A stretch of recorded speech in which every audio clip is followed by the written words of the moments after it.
Hola, ¿qué tal? Muy buenos días.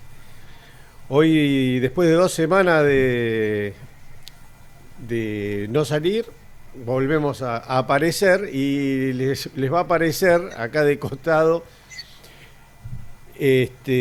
una visitante que tenemos que, a ver, Maduro hablaba con un pajarito, Milei habla con los perros muertos.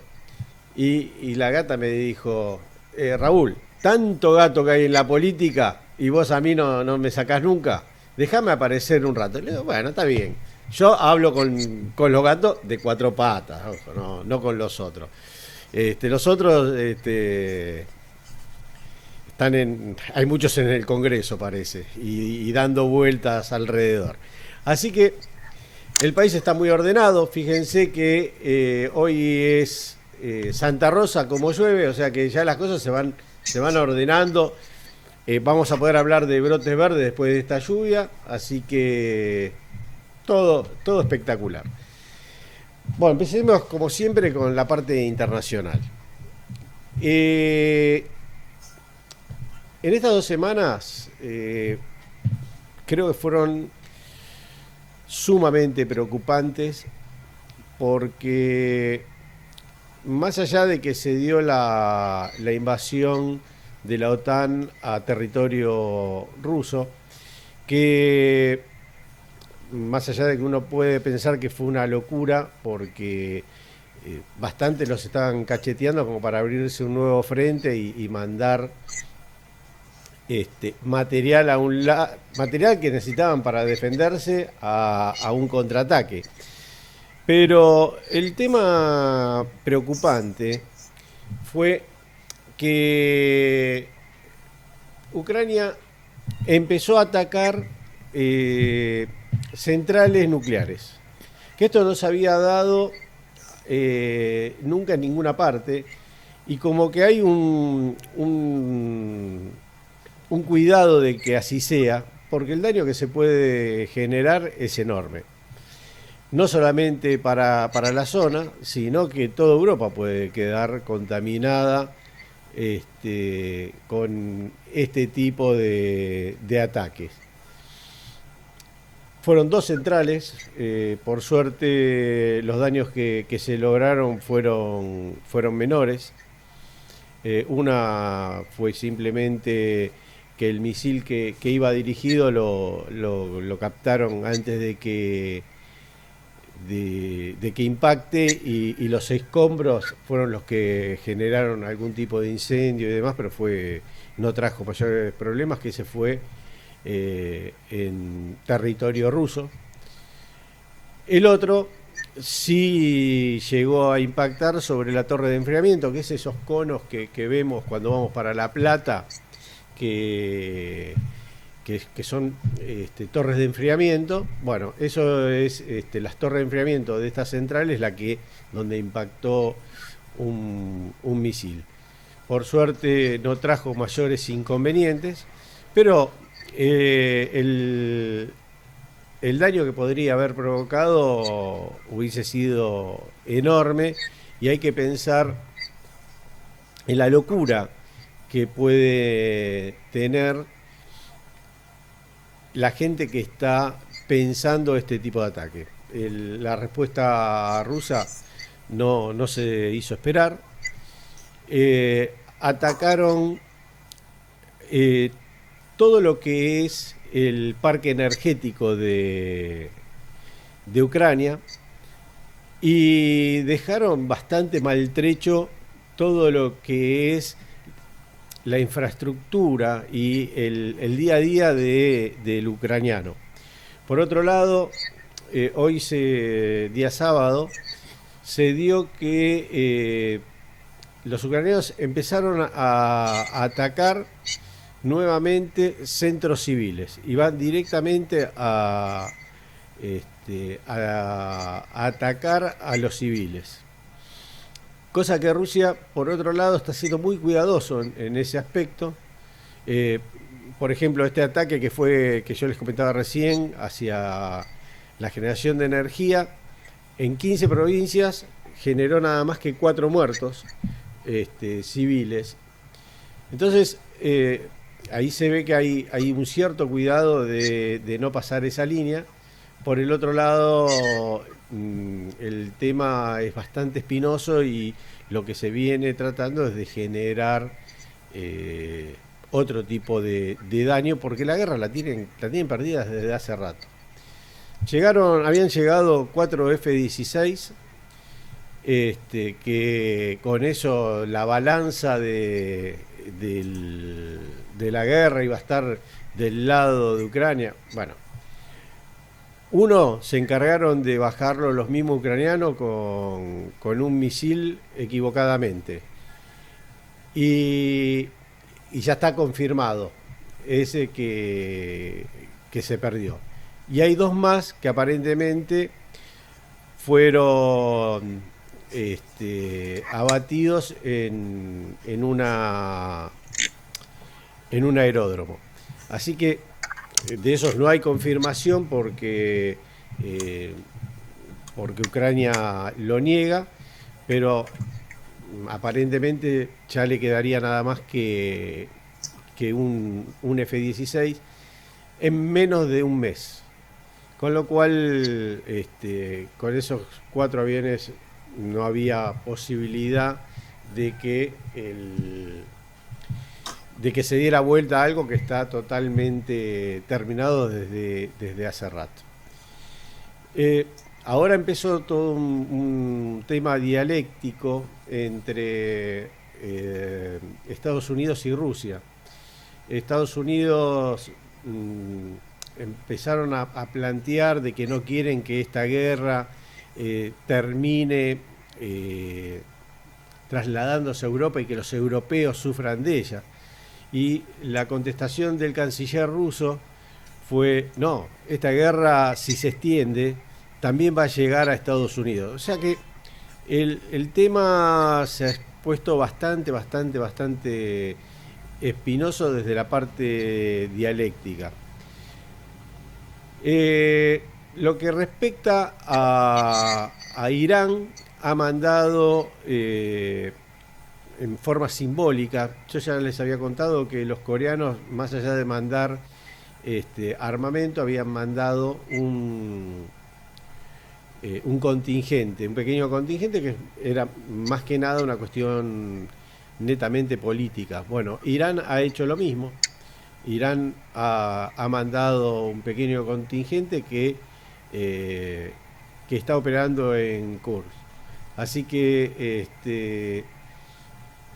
lo que respecta a la guerra en Medio Oriente, hoy tenemos que decir que se ha centrado en lo que es Líbano e Israel. Paralelamente, Rusia y Corea están aportándole tanto al Líbano como a Yemen e Irán sistemas de control aéreo y armamento de ataque, que es lo último que se está usando hoy en Ucrania. Con lo cual, todo el sistema que tiene Israel, que venía parando todo lo que le tiraban, porque ya era obsoleto, ahora le empezaron a hacer daño. Hubo ataques en Tel Aviv, hubo ataques en distintos lugares que ya empezaron a generar problemas. Y lo que estamos viendo es que de Israel está saliendo gente que está buscando lugares más seguros para vivir. Hay mucha gente que está yendo a Estados Unidos y a distintos lugares del mundo porque están escapando de la guerra. ¿Qué es lo que va a pasar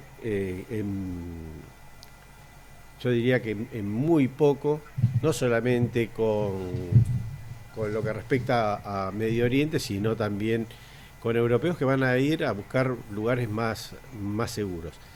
Así que bueno, eso es lo que se dio más o menos en el ámbito internacional más importante. Podemos hablar también que para las elecciones de Estados Unidos se viene dando un tema de que Trump, que venía como andando en el caballo del comisario. Hoy las encuestas no lo dan tan así. Hay que esperar a ver qué es lo que sucede en estos próximos meses, pero bueno, ya cada vez falta menos para las elecciones y no está tan tranquilo como aparentaba que iba a ser la elección para él. ¿Qué pasó acá en 2 semanas en Argentina? Pasó mucho y nada. Mucha convulsión en las cámaras, con el tema de vetarle leyes al gobierno. Macri haciendo, digamos, una suerte de extorsión para lograr mantener al PRO con vida. Aparentemente desde su posición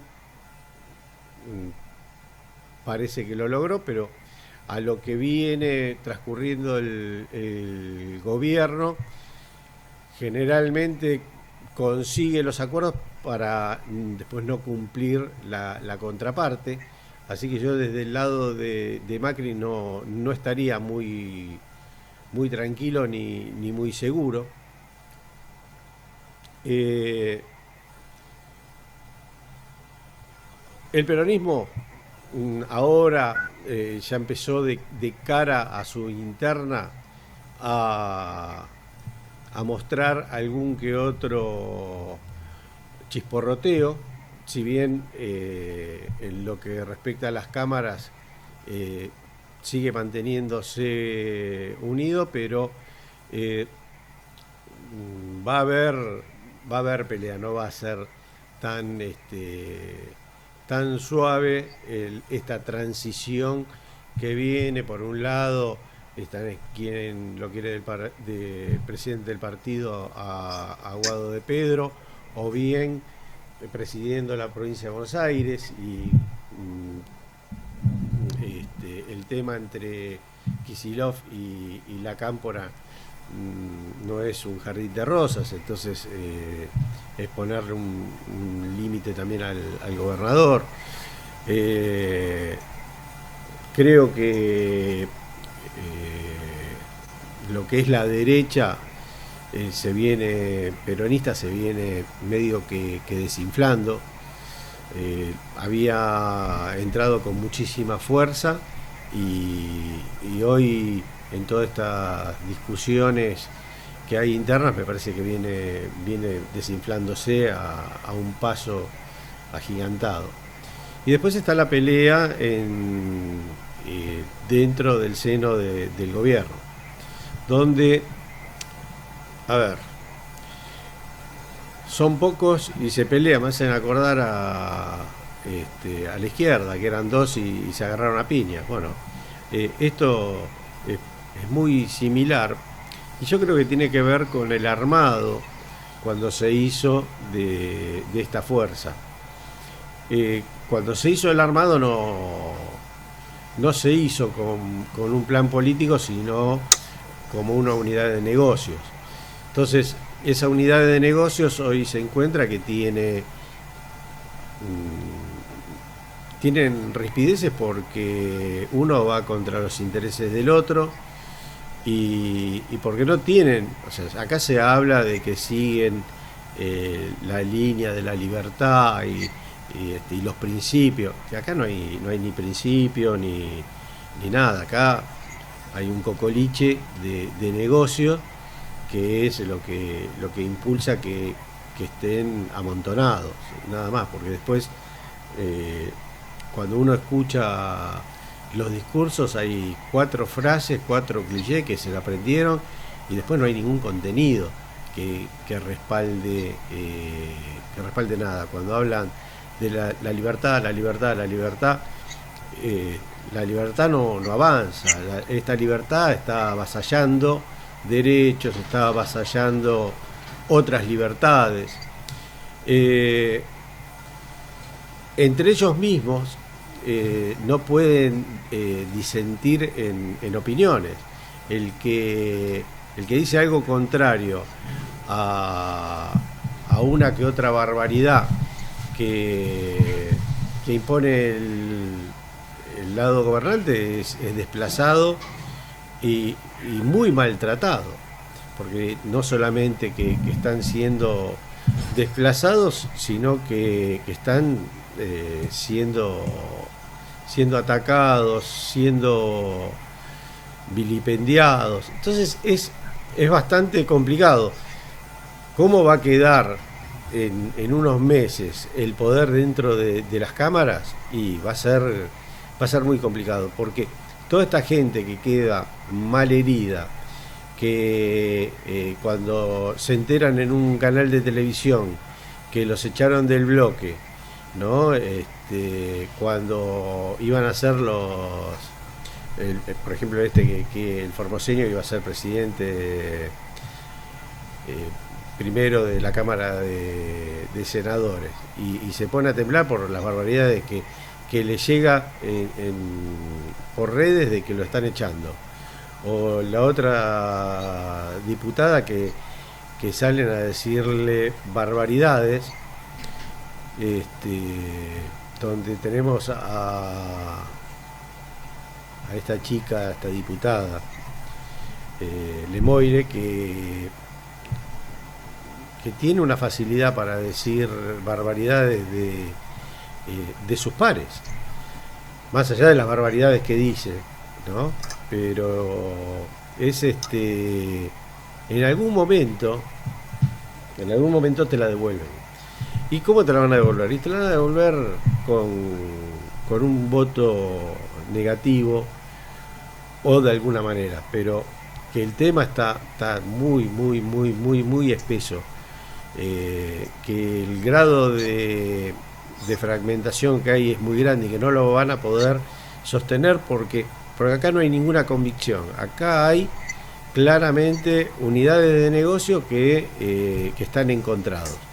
Entonces, y para tapar salen con noticias.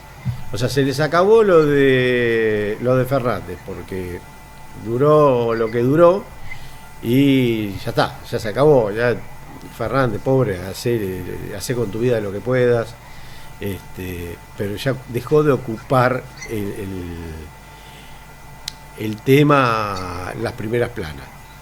Entonces agarraron y fueron a algo fácil, algo que nos interesa a todos, los argentinos. Vamos a joder con la SAT de vuelta. Entonces empezaron de vuelta a darle bombo a la SAT, a ver de sacarlo a Tapia de la AFA. Y era un tema que ya estaba zanjado porque todos los clubes ya votaron.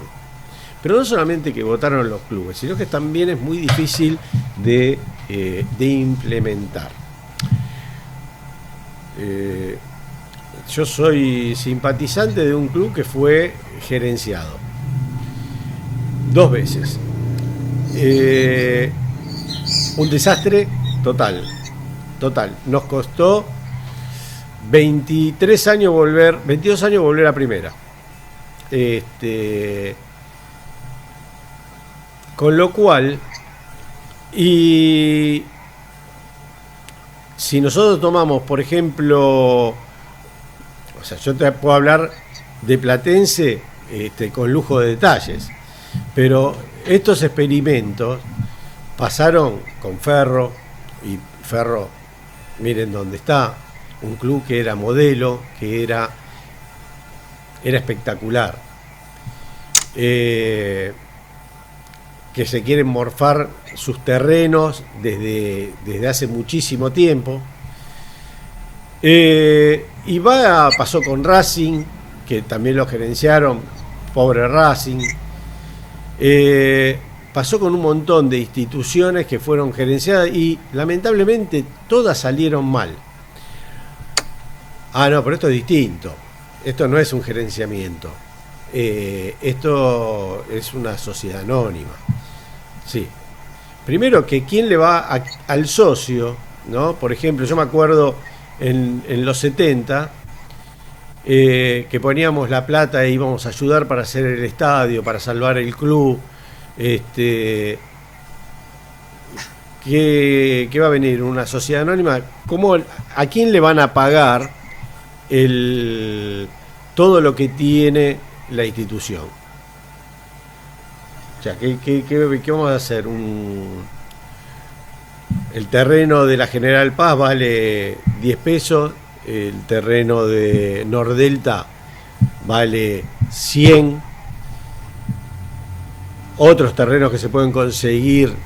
O sea, Platense está en un litigio, no con un litigio, viene pidiendo que se le entreguen 7 hectáreas contra el río. ¿Y eso qué valor y a dónde va a ir? O sea, va a ser parte del capital de la sociedad anónima. Y, a ver, yo hablo de Platense porque es el que lo conozco, repito, pero con todos es exactamente igual. Al socio le van a dar algo, ¿qué le van a dar? ¿Una acción? ¿Qué le van a dar? Porque hoy nos estamos enterando que en el partido donde jugaron en las Olimpiadas la selección, ese equipo desapareció, el Bordeaux. Un equipo que tiene más de 100 años. Esta semana salió que el Toulouse está en la misma condición que el que era el presidente de la sociedad anónima. Se está pegando el palo, vende a todos y arreglate. En Inglaterra hoy hay varios equipos que están con un serio problema económico financiero y están viendo cómo zanjan el problema. A ver, no es la salvación ni es ni es la panacea. Es un negocio enorme que quieren hacer 4 vivos.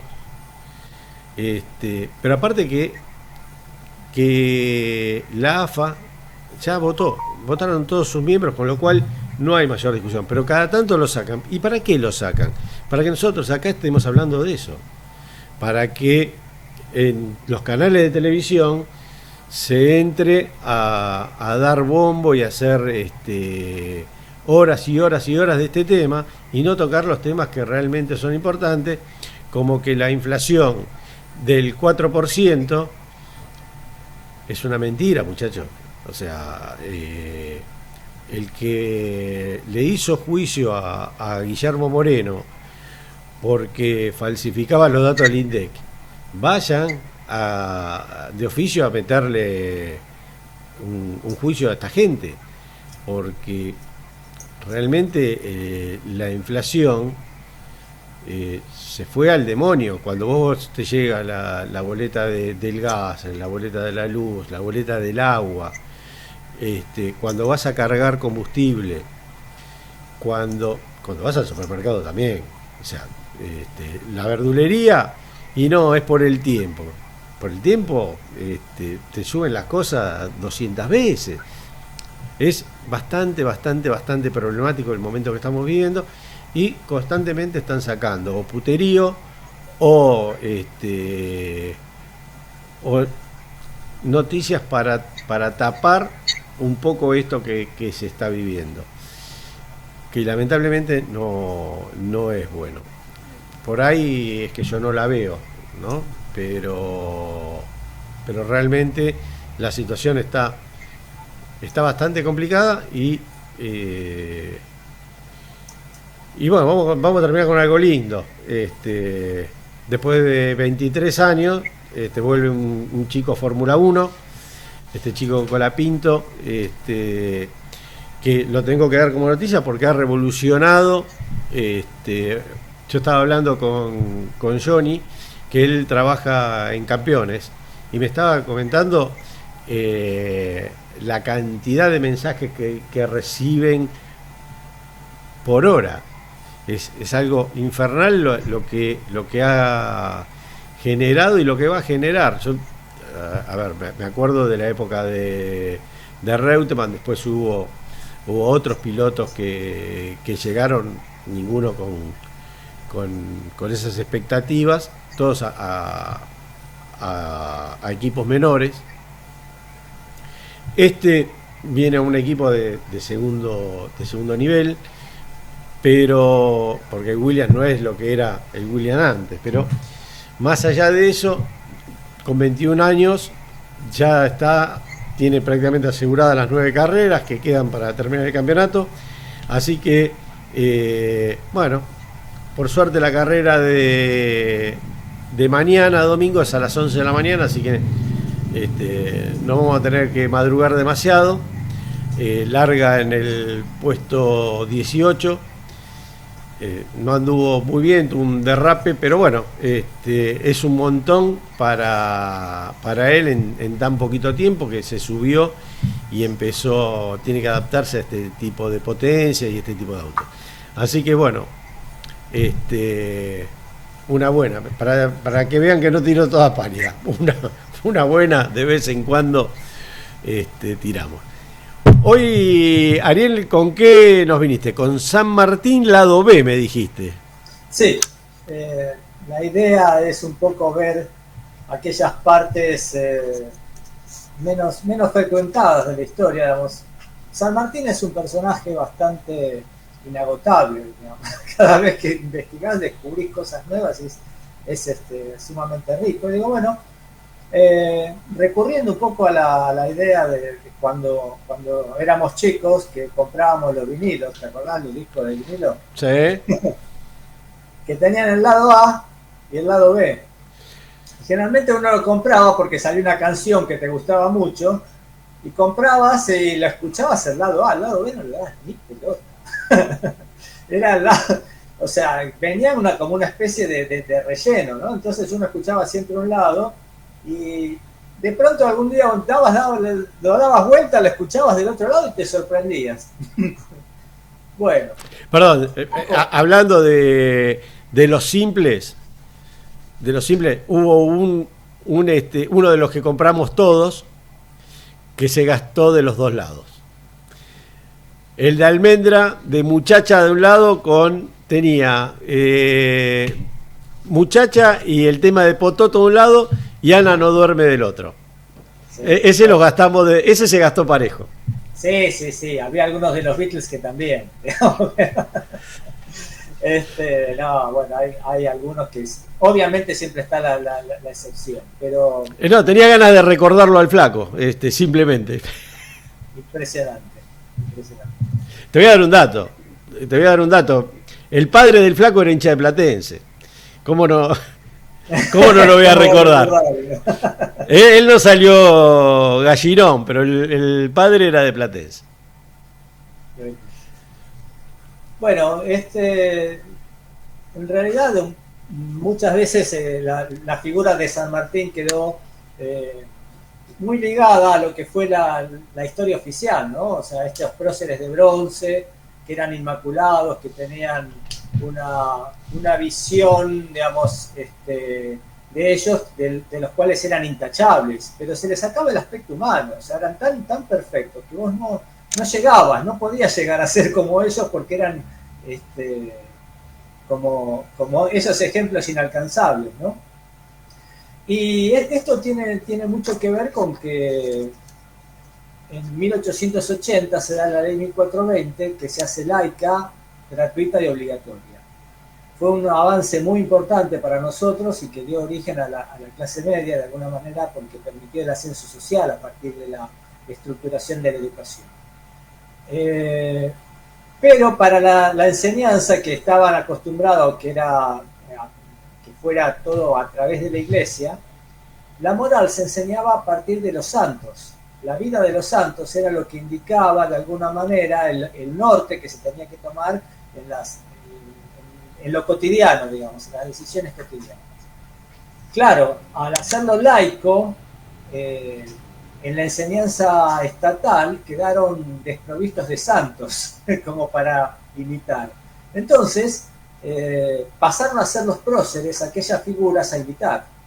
Con lo cual, su vida muchas veces fue recortada, fue ocultada, se le sacó el aspecto humano porque era necesario justamente mostrarlos como impolutos, cosa que difícilmente uno puede hacer, digamos, ¿no? O sea, sin la debacle que tenemos cotidianamente y sin las contradicciones normales que se nos presentan en la vida. Bueno, en San Martín pasó lo mismo, este prócer de bronce que nos mostraban, que cuentan que ni siquiera cuando Torre Nilsson graba la película sobre el Santo de la Espada, tuvieron muchas dificultades para mostrar un aspecto humano de San Martín y fundamentalmente mostrarlo enfermo. Cuando ellos filmaron, cuando San Martín va a Tucumán, las tensiones que recibe son tan grandes que empieza a tener una úlcera. Disculpame, esa úlcera vomita sangre. Disculpame un minuto. Vos nombraste el Santo de la Espada. El que hace de doble de San Martín en esa película se retiró como coronel o teniente coronel de apellido Quiroga, al cual le mandamos un saludo desde acá. Es un tipo macanudo,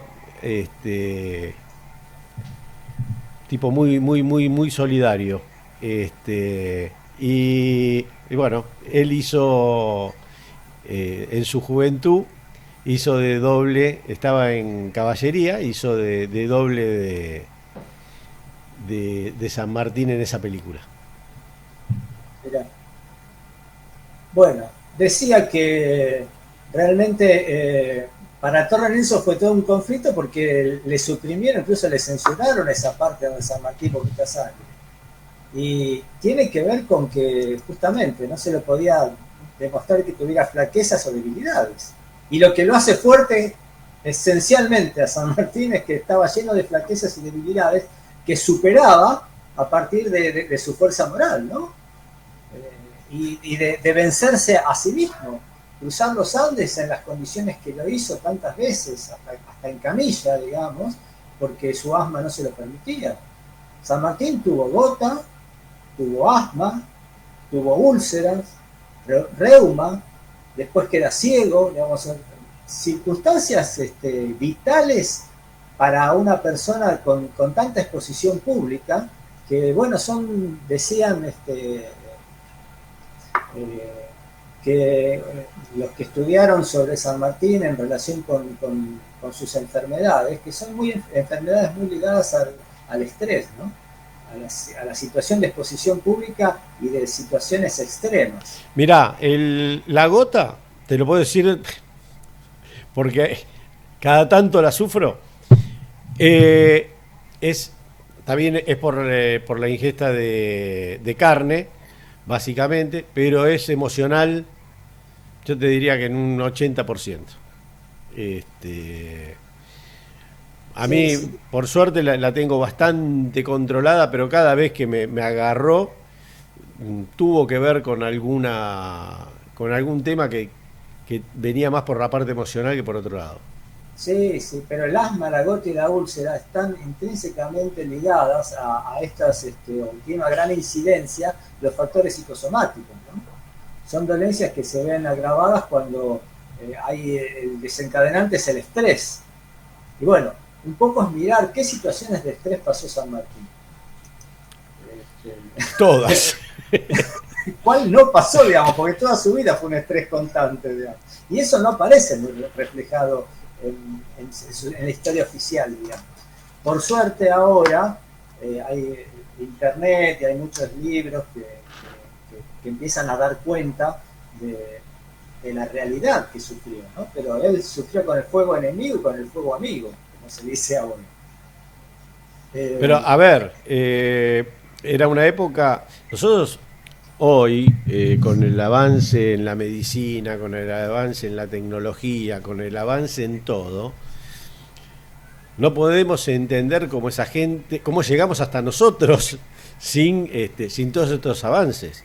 Con lo cual se vivía en un estrés permanente, dejando de lado la guerra. Claro. Vos tenías una mortandad que era elevadísima. A vos te podía matar un dolor de muelas. El otro día estaba viendo una película de un holandés, un peliculón, que se muere, tipo que había llegado, era el gobernador del puerto, un tipo de un poder increíble, y va al dentista, le sacan una muela y se muere. Entonces, a ver, y es una historia real, ¿no? Entonces, Claro. lo que vos tenés que el estrés en esa época era, no necesitabas que te vengan los españoles para, claro, vivías en un estrés permanente. Sí, bueno, digamos que San Martín ya cuando llega, en 1812, se enfrenta a una situación muy difícil porque él llegaba casi él no tenía acá referentes familiares, no tenía demasiados contactos, con lo cual llega más que nada vinculado por la figura de Alvear, vinculado por algunos contactos políticos, este, pero siempre fue una figura, digamos, muy incómoda para Buenos Aires, porque él llega con una idea clara de independencia, con una mirada de patria grande, de integración de territorio, y Buenos Aires, en la élite porteña, se ligaba a unas pocas familias que manejaban el puerto, y el puerto se manejaba centralmente por el comercio exterior. Lo que interesaba en este proceso de revolución industrial era poder vender las materias primas y tener contacto. Y la guerra lo que hacía era impedir la posibilidad del libre comercio y de que el puerto rindiera todos los frutos. Entonces, llevar la idea de independencia, llevar una guerra al interior del país y que sea nacional, era algo que estaba muy por fuera de las intenciones de quienes estaban en Buenos Aires manejando los intereses portuarios, ¿no? Aparte salía cara la guerra. Claro, es que la guerra la utilizaban más como factor de presión, miren lo que podemos hacer o de lo que somos capaces, para poder negociar en favor de esto. Y muchas veces, bueno, tenemos claramente la experiencia de la figura de Alvear, la experiencia de la figura de Rivadavia, digamos, cómo fueron cediendo a los intereses, a partir de los intereses personales, fueron cediendo intereses de la patria y fueron cediendo territorio. Por eso, bueno, cuando lo dejan solo a Artigas, cuando lo dejan solo a Belgrano en el norte, cuando no le mandan refuerzos, cuando San Martín pide refuerzos y no se los dan.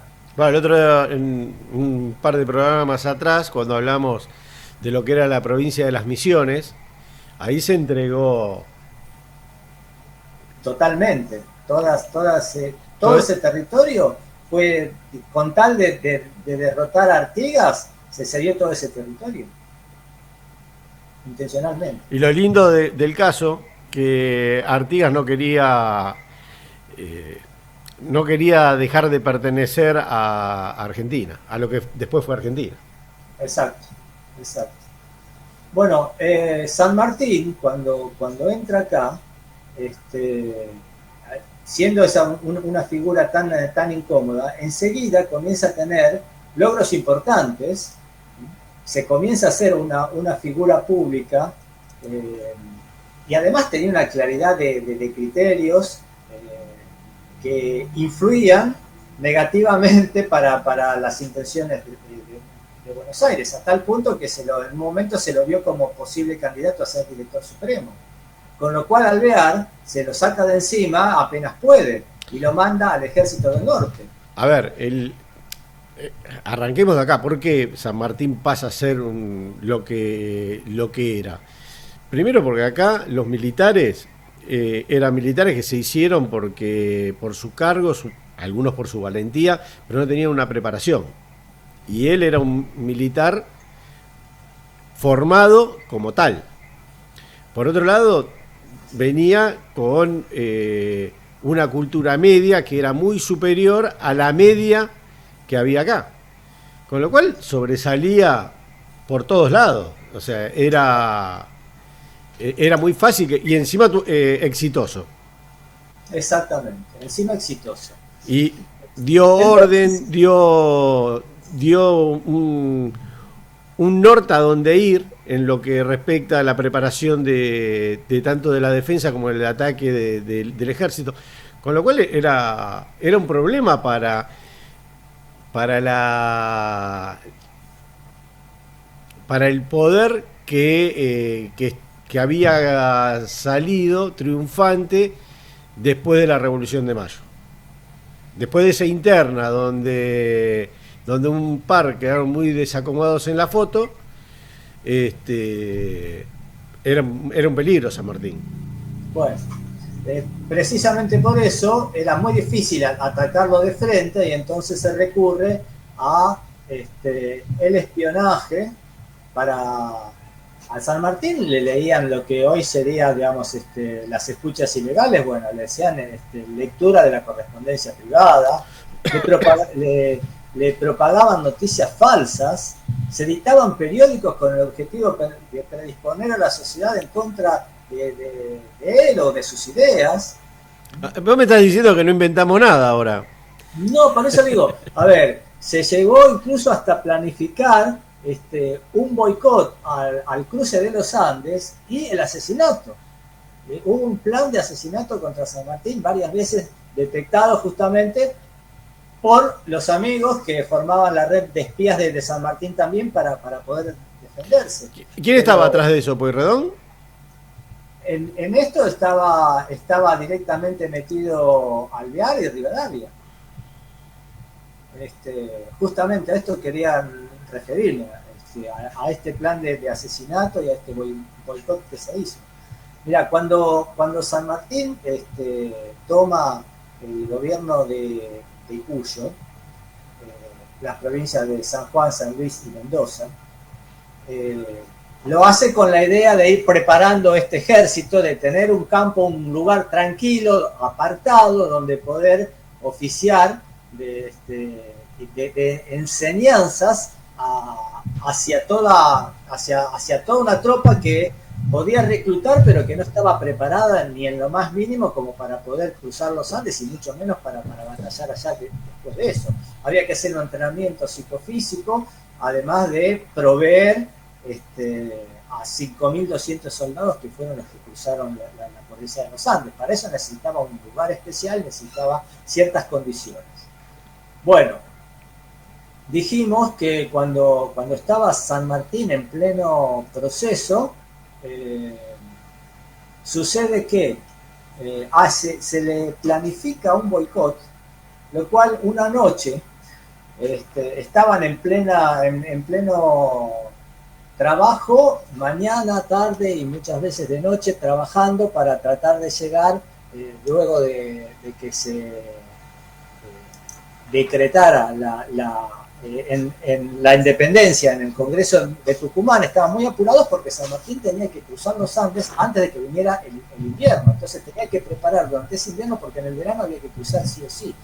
Entonces cualquier demora era terrible porque no llegaban con todos los preparativos.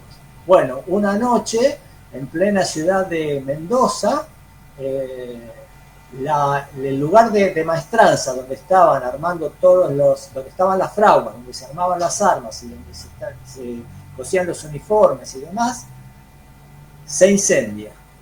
Un incendio pavoroso que empieza a asustar porque se dan cuenta que se empieza a quemar y que se está propagando para el resto de las casas. Cerca de ahí también estaba el polvorín, lo cual muchos empezaron a evacuar directamente todos los alrededores porque tenían miedo que explote.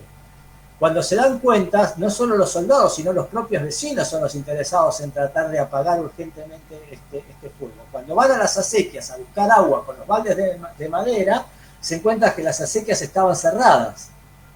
Que habían cerrado las acequias, entonces tampoco contaban el agua, con lo cual tuvieron que sacar de donde tenían las reservas privadas de agua de las distintas casas para mojar colchones, para mojar cueros, para mojar sábanas, para mojar todo lo que podían para tirar y apagar ese fuego, porque si se propagaba y llegaba al polvorín iba a ser un desastre, iba a ser irreparable. Gracias a los vecinos se logró apagar ese fuego y bueno, al otro día aparece toda una investigación en función de qué había pasado, porque se tenían que haber cerrado, el lugar tenía que estar cerrado, todas las fraguas tenían que estar apagadas.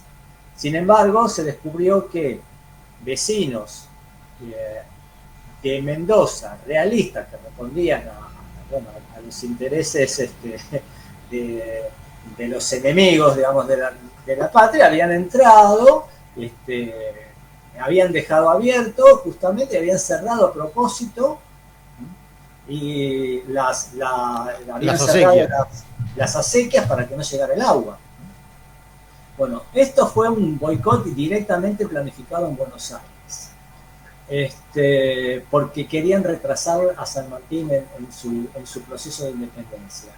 Para la figura de Alvear, para Rivadavia, para la élite porteña, el ejército de los Andes era un gasto de dinero, un gasto de fuerzas y de desperdicio de energía que debía estar puesto en la lucha contra Artigas y en la imposición de Buenos Aires sobre las provincias del interior. Estaban más ocupados en la guerra. De hecho, le piden a San Martín que deje el ejército, que vaya con el ejército de los Andes a atacar a Artigas.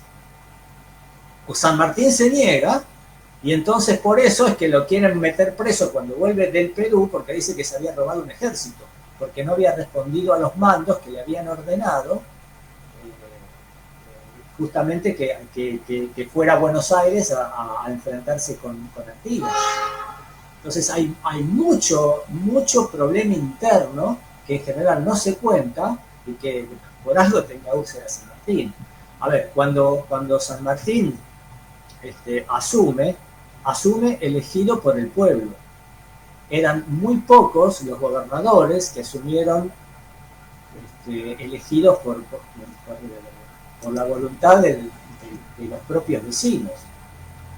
Ahí está, tenemos la figura de Francisco Candioti en Santa Fe, que fue gobernador en Santa Fe, que era un gobernador que apoyaba a Artigas, que fue elegido por el propio pueblo, que bueno, en 1815 muere al poco tiempo, era una persona ya grande y bueno, y recibe un montón de invasiones con tal de sacarlo, ¿no? Le hacen una revolución y demás. Pero Francisco Candioti, Martín Miguel de Güemes de Salta, Candioti de Santa Fe y de Cuyo San Martín eran los únicos gobernadores que no habían sido puestos por Buenos Aires, porque todos los demás respondían al centralismo porteño. Hasta ahora siempre había sido así. Entonces, ¿qué es lo que hace Alvear?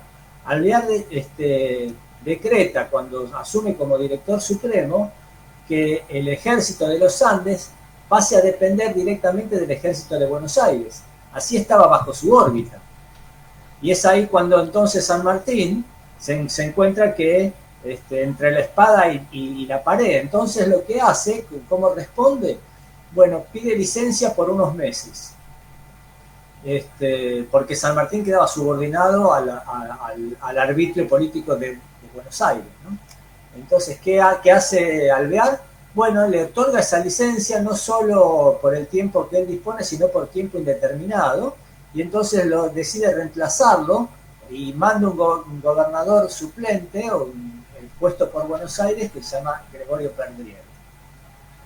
Gregorio Perdriel llega allá, y entonces el pueblo es el que se levanta y no lo quiere dejar asumir. Entonces Gregorio Perdriel le ordena a San Martín que reprima a la gente que no lo dejaba asumir, a lo cual San Martín se niega, pero le dice que bueno, que lo acompañaba al Congreso a asumir, que él iba a ir con él, y la gente no lo deja llegar, lo abuchea de tal manera que ahí se da cuenta que era imposible que pudiera seguir gobernar una provincia con el rechazo popular masivo.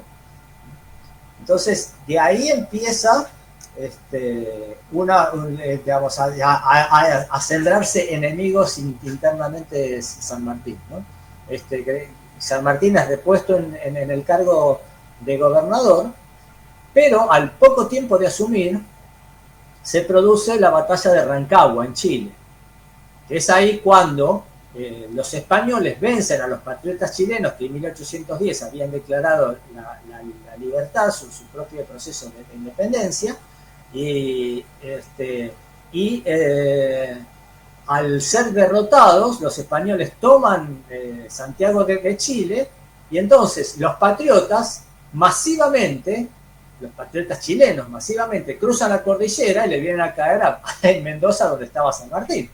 Así que ahí se le suma, esto lo vimos un poco cuando hablamos de Fray Luis Beltrán. De Fray Luis Beltrán, sí. O sea, pero que justo con un as de espadas, que fue la llegada de Fray Luis Beltrán, le llegan los hermanos Carrera y O'Higgins en plena disputa política. En una pelea tal que se replica al interior de Mendoza, digamos, ¿no? O sea, y que piden que San Martín medie o tome partido por uno de los dos. Como los hermanos Carrera eran bastante dictatoriales, tenían una modalidad de ejercicio del poder que no era la que San Martín estaba acostumbrado, ni era la que respetaba, San Martín apoya más a O'Higgins, que incluso hasta dicen que formaba parte de la propia logia que se fue formando, digamos, viste que San Martín iba formando logias en los lugares donde iba como para tener este resguardo secreto, porque sabía que lo espiaban, sabía que tenían enemigos internos. Bueno, Carreras, San Martín, como vio que era un bastante díscolo, además insubordinado y demás, lo manda a Buenos Aires, se lo quiere sacar de encima. Pero Carreras se va a Buenos Aires, y ahí, por el principio del enemigo de mi enemigo es mi amigo, se junta con Alvear. Y comienzan ahí a hostigar a San Martín y a perpetrar, digamos, un plan de, por un lado, de hostigamiento, y por otro lado, se planea un asesinato, digamos, de su figura, tratar de sacárselo del medio. ¿Cómo sucede esto? Bueno, esta invasión de alguna manera chilena, porque salían huyendo de Chile, hace que quede abierto el paso de la cordillera también para los españoles. O sea, si San Martín podía cruzar, también los españoles podían cruzar acá. Y San Martín todavía no estaba en condiciones de defender, porque el ejército recién se estaba armando, recién estaba en pañales todo lo que era la preparación efectiva. Entonces, ante esta situación necesitaba refuerzos de Buenos Aires. Entre los refuerzos de Buenos Aires que le mandan, viene un tal Rodríguez, persona, digamos, que va a ser José María Rodríguez, que va a ser importante tener en cuenta porque no se lo conoce mucho, pero Rodríguez venía con Pedro Regalado de la Plaza, ¿no? Pero Pedro que después interviene con San Martín en el cruce de los Andes, no tuvo que ver en esto, pero José María Rodríguez es uno de los encargados de tratar de sublevar a la tropa de San Martín, de generarle discordias internas y de planear su asesinato. El tema es que conocido, digamos, Rodríguez, se vincula también con el teniente coronel Enrique Martínez, que era uno que venía desde Montevideo, un teniente coronel montevideano, Toribio Reyes y Francisco Bermúdez. Entre ellos planean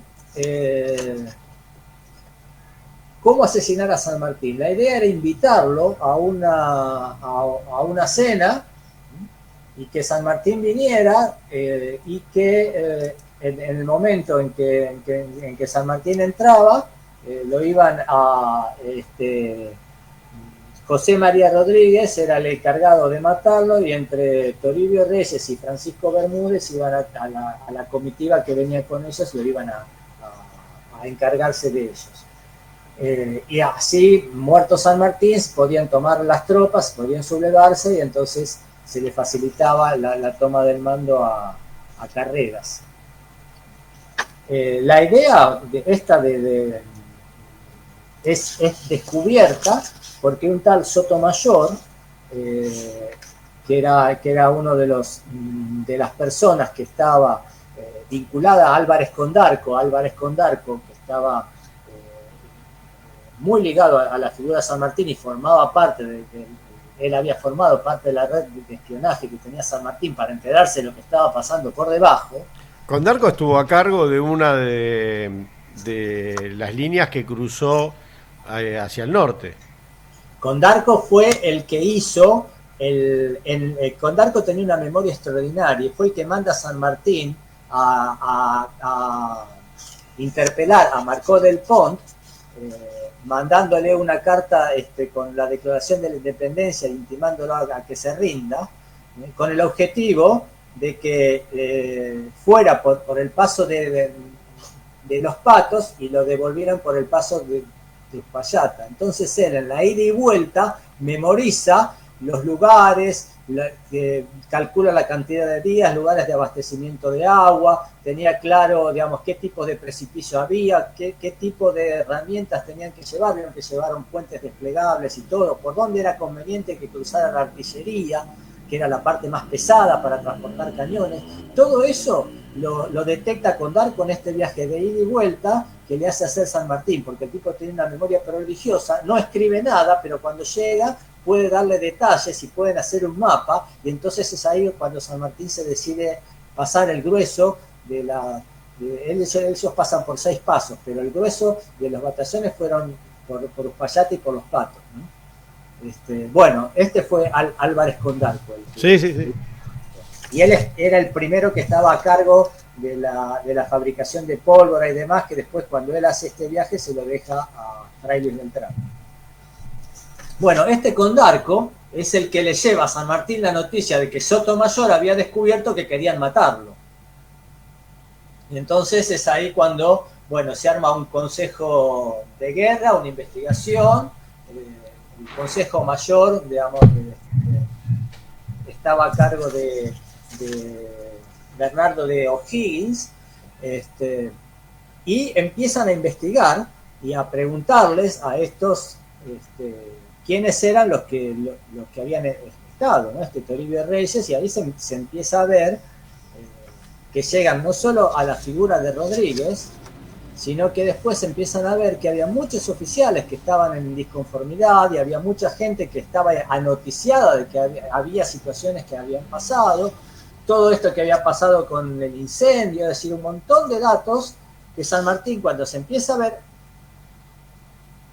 empieza a darse cuenta que los autores materiales eran esto, pero que las redes ideológicas iban mucho más allá. Y que incluso le llegan a nombrar entre estas personas que estaban dando la data, lo llegan a nombrar a las Heras. Las Heras se había incorporado también, después que vino Rodríguez y Pedro de la Plaza, habían venido acá se incorpora también el batallón de las Heras para reforzar el ejército de los Andes cuando se produce la batalla de Rancagua, ¿no? Evitando así, o sea, teniendo ya una instancia defensiva. Pero las Heras fue uno de los tipos más importantes porque fue a cargo de uno de los cruces de los batallones principales de los Andes. Fue uno de los más arriesgados y fue el que salvó los platos en Cancha Rayada. En Cancha Rayada el único que logra salvar el ejército completo fue Las Heras. Aunque se pierde el parque de artillería, como vimos con Fray Luis Beltrán, digamos, cuando hablamos en ese capítulo, Las Heras fue uno de los principales y que lo acompañó al Perú. Sin embargo, el tipo cuando San Martín se encuentra con esta situación, decide parar la investigación. Dice, si yo acá tengo que hacer esto, tengo que empezar a justiciar a un montón de gente y me voy a poner en contra del propio ejército con el que no, es que se iba a quedar sin ejército. O sea, era tan fuerte, digamos, todas estas instancias, que entonces San Martín decide para eso y al único que es juzgado es José María Rodríguez, digamos. Pero Enrique Martínez y Las Heras, que lo acompañan después al Perú, En el Perú también se da otra instancia de incidentes contra San Martín, porque San Martín tenía una manera de repartir los premios cuando estaba allá, que repartía a todos por igual. Y ellos pensaban que la gente que tenía mayor experiencia, que eran mayor antigüedad y que eran, digamos, los que afrontaban la mayor responsabilidad del ejército, tenían que tener una paga mayor. Y entonces había mucho disconformismo con San Martín. Entonces, y San Martín allá también se da cuenta que hay toda una instancia de sublevación, que también se entera por estos mismos medios, y ahí aparece de nuevo la figura de las Heras, aparece la figura de Martínez, incluso la de Necochea. Y entonces San Martín, estando en el Perú, necesitaba el apoyo, y se ve que en las mismas tropas los que eran los principales eran estos oficiales mayores, porque los oficiales medios y la tropa estaba con San Martín, en eso no tenían, por eso no prosperó ninguna sublevación interna, pero él ya no se sentía protegido por la gente que tenía al lado. Aparte, había algo en la tropa de admiración hacia él. Claro. Con lo cual se les complicaba aún más porque era lo que había logrado con todo su desempeño. Claro. San Martín entonces pide ayuda a Buenos Aires y se da cuenta que en Buenos Aires estaba Rivadavia al mando de todas las circunstancias, que es su principal enemigo, con lo cual lo deja solo, no le manda ningún refuerzo ni nada. No podía esperar refuerzos de allá. Necesitaba refuerzos porque había que avanzar. Se habían sacado a los españoles de Lima, pero había que sacarlos de todo el Perú para garantizar la independencia. Entonces se tiene que ir a Guayaquil a negociar con Bolívar, que esperaba unir los ejércitos.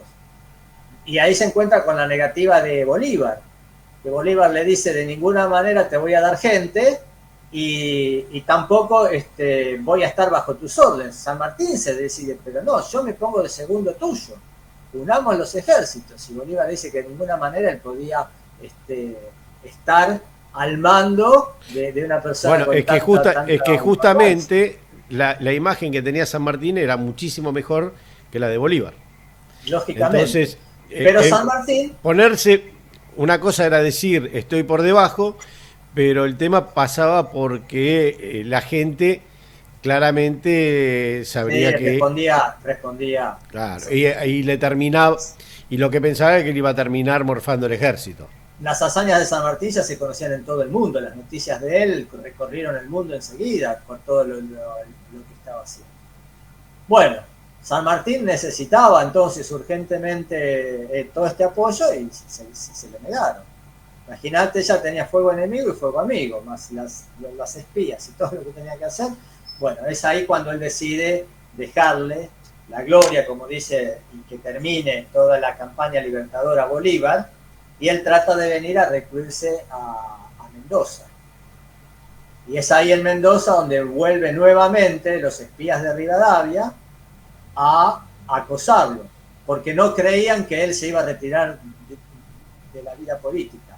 A tal punto que vuelve a correr riesgo su vida, le dicen que está en peligro, que no vaya a Buenos Aires, porque en Buenos Aires lo iban a matar, porque él quería ir a Buenos Aires a buscar a Remedios, que estaba enferma, ya sabía que estaba con tuberculosis, que estaba en una situación crítica, y él quería ir a verlo y le estaban impidiendo porque decía: si te vas a Buenos Aires te van a matar y la vas a poner en riesgo a toda la familia.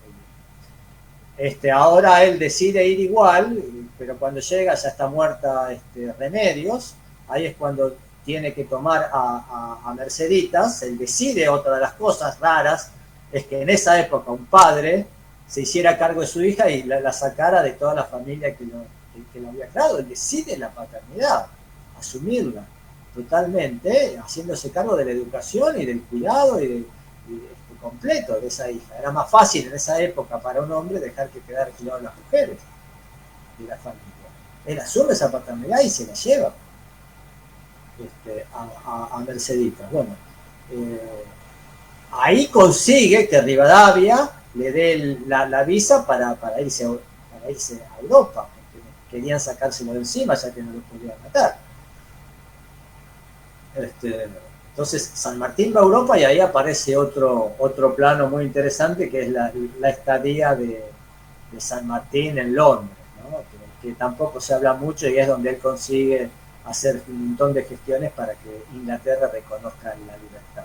Pero bueno, eso por ahí lo podemos dejar para otro capítulo, porque ya estamos Bueno, bastante avanzados. bueno, muy bueno, como siempre. Así que te agradezco haber compartido este rato. Y bueno, la semana que viene podemos seguir con la última parte. Bueno, dale, si querés seguimos, hacemos eso. Gracias, Okay. Negrito, te mando un abrazo. Un abrazo, que estén muy bien, muchas gracias. Bueno, hasta acá llegamos. Nos vemos la semana que viene. Buena semana.